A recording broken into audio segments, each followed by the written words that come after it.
Bonjour à nouveau, mes amis. Cette fois-ci, dans l'Évangile de l'an 2000, j'ai été interpellé, je voudrais même dire foudroyé, par un titre d'un paragraphe qui s'appelle « Vous êtes des dieux ». Alors qu'en réalité, au quotidien, on dit toujours voyons donc, ne dis pas des choses de même, ça n'a pas de sens, c'est ton orgueil qui parle. Mais pourtant, il y a un texte qui, dans l'Évangile de l'an 2000, nous dit « Vous êtes des dieux ». Et j'aimerais vous le lire avant de vous le commenter un petit peu plus loin. Alors, je vous dis la chose suivante. Vous êtes des dieux. Les démons eux-mêmes qui sortaient des corps des possédés confessaient que j'étais le Fils de Dieu. Les pharisiens et les prêtres en étaient fâchés. Un jour, je leur dis, « Mais est-ce qu'il n'a pas été dit à vos pères, vous êtes des dieux, vous tous, vous êtes les fils du Très-Haut. » Et ça, on le voit maintes fois dans les psaumes et tout particulièrement dans l'Évangile de Jean.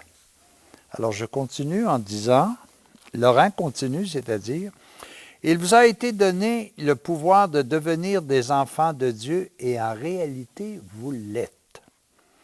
Chaque âme est issue de Dieu et elle porte en elle-même, au plus intime de son être, non seulement la ressemblance de Dieu, mais une toute petite semence divine, comme une parcelle de Dieu qui doit germer, croître et se développer en plénitude. Je vous ai dit, le royaume de Dieu, il est au-dedans de vous, comme une petite semence imperceptible, semblable à un tout petit grain de sénévé, destiné à devenir un arbre où les oiseaux du ciel peuvent venir faire leur nid. En chacun de vous, il y a le Christ de Dieu, parfait, à développer jusqu'à la plénitude. Soyez parfaits comme le Père céleste est parfait, nous dit plus tard Matthieu.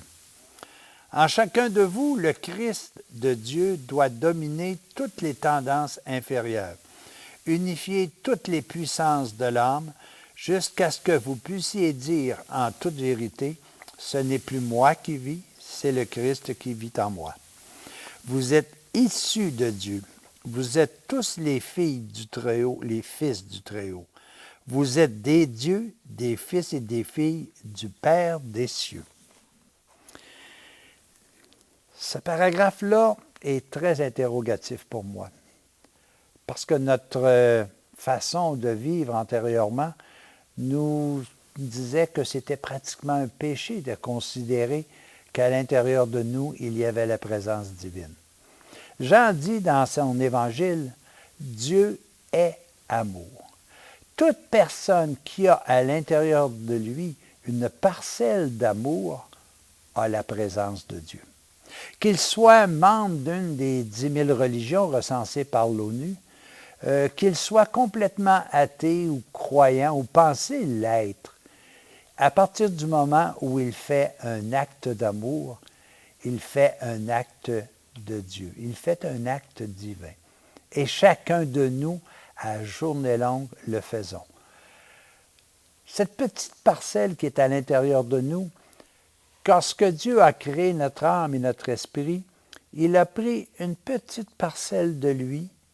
Il n'est pas venu la créer, il est venu l'engendrer à l'intérieur de notre âme, qui, elle, a été créée par Dieu. Donc, nous avons en nous cette petite semence d'amour que Dieu nous a donnée. Et cette semence, nous l'exprimons tous les jours. Peut-être à mauvais escient, bien souvent, parce que moi, je vais vous donner un exemple personnel. J'ai eu un problème de gourmandise. Bien, savez-vous que la gourmandise, c'est tout simplement l'amour de la nourriture. C'est un amour qui est mal utilisé. L'avarice, c'est l'amour de l'argent, mais c'est un amour qui est mal utilisé.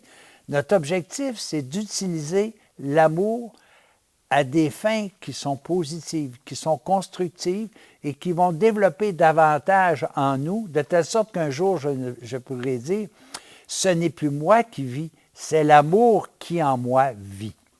Vous savez, l'expression qui me vient à l'esprit présentement, c'est que nous sommes d'une double nationalité. Un peu comme, bien souvent, on va dire, lui, il est Canadien, mais il a aussi sa nationalité française. Ben moi, j'ai le goût de vous dire que je suis, oui, de nationalité terrestre de par le corps que j'ai, mais je suis également de nationalité divine, parce que Dieu m'habite du moment où il a mis à l'intérieur cette parcelle de son esprit à l'intérieur de mon âme. Alors, qu'est-ce qui agit chez moi? Est-ce que c'est ma nationalité terrestre ou ma nationalité divine? Alors, je pense qu'il est bon de réfléchir. Il est bon de voir que toute personne qui nous entoure possède la même chose que nous à l'intérieur, l'amour, et qu'on se doit tout simplement de l'utiliser convenablement, de faire en sorte que nous puissions faire grandir davantage de jour en jour en nous cet amour. C'est un message que Dieu veut laisser vivre en chacun de nous. Pourquoi? Parce que nous sommes lui. Nous sommes cette particule qui, depuis de toute éternité, attendait ce corps que mon père et ma mère m'ont donné pour venir l'habiter, pour venir le faire grandir, pour venir le faire partager à ceux et celles qui nous entourent. Ayons le souci de voir que peut-être qu'on ne l'appellera pas Dieu, ou qu'on l'appellera Allah, ou qu'on l'appellera Jéhovah, on l'appellera comme on voudra, mais il reste qu'à l'intérieur, à partir du moment où vous agissez avec amour, vous agissez grâce à l'être suprême qui vous habite. Mes amis, soyons amour. C'est d'ailleurs la seule nationalité qui résistera au temps et qui nous suivra dans notre vie éternelle. J'aimerais vous rajouter un autre aspect que tout le monde connaît, puis qui nous démontre bien qu'on a à l'intérieur de nous une double nationalité. Un jour, quelqu'un me demandait « Comment tu t'appelles? » Et je leur ai dit tout simplement « Moi, je m'appelle Jacques. » Il dit « Tu t'appelles juste Jacques? Ton vrai nom, c'est quoi? » Et là, il me rappelle tout simplement que mon vrai nom, c'est « Je suis Jacques ». Et ça m'a interrogé. Pourquoi il me répète que mon véritable nom, c'est « Je suis Jacques ». Et là, il m'explique tout simplement que Dieu, un jour, à Moïse, il lui a répondu, quand Moïse lui posait la question, « Et qui es-tu, toi? » Il dit, « Je suis celui qui est. » Et par la suite, c'est la définition la plus exacte de Dieu. Je suis. Et quand on me pose la question, comment t'appelles-tu? Mon véritable nom, c'est Je suis Jacques, je suis Michel, je suis Caroline, je suis Jean. Pourquoi? Parce que le je suis, c'est la nationalité divine qui est à l'intérieur de moi, et le Jacques, c'est la nationalité terrestre qui m'a été donnée par mon père et ma mère. N'oublions jamais de rappeler aux gens maintenant que nous le savons. Rappelons aux gens que je suis Jacques, je suis Michel, je suis originaire de Dieu et de mon père et de ma mère. À la prochaine.